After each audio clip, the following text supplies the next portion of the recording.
ja ma olen nagu kiirrong, kes ei ole suutnud kuidagi pausi võtta või peatuda.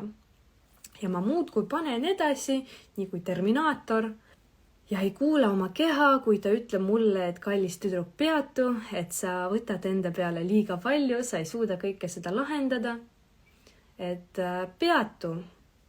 Ja ma ei ole kuulanud oma keha senimaani, kuni mu keha jäi lihtsalt haigeks. Ja ta jäi nii haigeks, et ma ei suutnud ennast liigutada. Et kui see kiirrong läheb kiiresti mööda teed, siis need aknad, sa ei saa vaadata isegi seda, mis on nagu akendest välja, sest see lihtsalt möödub nagu nii kiiresti ja peatada ei saa. Ja kui ükskord pannakse nagu pidur maha, siis see suure raginaga peatub ja veel kaua aega inertsiga läheb edasi, enne kui ta reaalselt peatub.